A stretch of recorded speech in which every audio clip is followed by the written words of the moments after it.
Ang karera sa showbiz ni Catherine Bernardo at Daniel Padilla ay nagsimula sa kanilang mga pagkakataong mag-audition at mapansin ng mga talent scouts at produksyon. Narito ang ilang detalye kung paano sila nagsimula. Catherine Bernardo. Si Catherine Bernardo ay nagsimula ang kanyang showbiz career bilang isang child actress noong siya ay bata pa.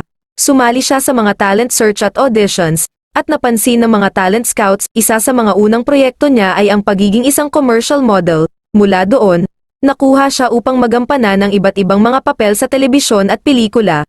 Ngunit ang kanyang breakout role ay noong 2011 nang siya ay gumanap bilang Mara sa teleseryeng Mara Clara. Mula noon, patuloy na sumikat si Catherine sa kanyang mga proyekto at naging isa sa mga pinakasikat na young actresses sa industriya. Daniel Padilla. Si Daniel Padilla naman ay nagsimula ang kanyang showbiz career bilang isang recording artist bago pumasok sa mundo ng telebisyon at pelikula. Noong siya ay teenager pa, nagsimula siyang kumanta at naglabas ng kanyang mga musika. Nakuha siya ng atensyon ng mga talent scouts at produksyon, at nagkaroon siya ng mga pagkakataong magpakita ng kanyang talento sa mga programa tulad ng Gimmick 2010. Ang kanyang malaking pagsikat ay nang siya ay gumanap bilang si Patrick sa teleseryeng Growing Up noong 2011. Mula noon, naging matagumpay si Daniel sa kanyang mga proyekto at naging isa sa mga pinakasikat na young actor sa industriya. Ang dalawang aktor na ito ay unti-unting nakilala at minahal ng mga manonood sa kanilang mga husay at talento sa pag-arte at musika. Mula sa kanilang mga unang proyekto, patuloy silang nagpamalas ng kanilang galing at nagtuloy-tuloy sa kanilang mga tagumpay sa showbiz. Ano ang naging dahilan ng hiwalayan ni Daniel Padilla at Catherine Bernardo? Kadalasan, ang mga dahilan ng hiwalayan ay mga pribadong bagay na hindi inilalantad sa publiko. Ito ay bahagi ng kanilang personal na buhay at respeto rin sa kanilang karapatan sa privacy. Bilang mga tagahanga, mahalagang igalang ang kanilang desisyon at magbigay ng suporta sa kanila sa anumang landas na kanilang tinatahak. Ang mga artista ay may mga personal na buhay rin na hindi palaging nasa harap ng mga kamera. Ang mahalaga ay ang kanilang kaligayahan at pag-unlad bilang mga individual. Huwag mag-alala, marami pa rin silang mga proyekto at tagumpay na kanilang inaambag sa industriya ng showbiz. Ang mga hiwalayang ito ay bahagi ng buhay at paglalakbay ng pag-ibig ng mga tao. Kabilang na rin ang mga sikat na personalidad.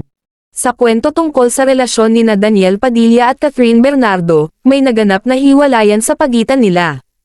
Ito ay isang malungkot na yugto sa kanilang buhay bilang isang magkasintahan na kilalang celebrity couple. Sa simula, ang relasyon ni Daniel at Catherine ay puno ng pagmamahal at suporta. Sila ay naging inspirasyon sa maraming tao at nagpatunay na maaari ang isang matagumpay na relasyon sa gitna ng kanilang mga career sa showbiz. Ngunit tulad ng ibang mga relasyon, hindi rin sila nakaligtas sa mga hamon at mga pagsubok. Sa kabila ng kanilang pagmamahalan, nagkaroon sila ng mga hindi pagkakaunawaan at mga isyu na hindi nila magawang malampasan. Sa huli, ang mga pagsubok na ito ay nagresulta sa kanilang desisyon na maghiwalay. Ito ay isang malungkot na pangyayari para sa kanilang mga tagahanga at sa kanilang sarili bilang isang magkasintahan. Ngunit sa kabila ng hiwalayan, ang kanilang paghihiwalay ay hindi nangangahulugan na nawala ang pagmamahal at paggalang sa isa't isa. Sila ay nanatiling magkaibigan at nagpahayag ng kanilang suporta sa isa't isa sa kanilang mga personal na paglalakbay. Sa mga sumunod na taon, ang dalawa ay nagpatuloy sa kanilang mga individual na karera at nagpakita ng kanilang husay at talento sa showbiz.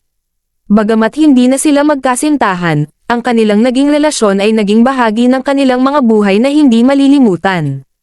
Ang kwento na ito ay nagpapakita ng mga pagsubok at kaguluhan na maaaring maranasan sa isang relasyon, kahit pasikat at kilalang mga personalidad ang mga sangkot.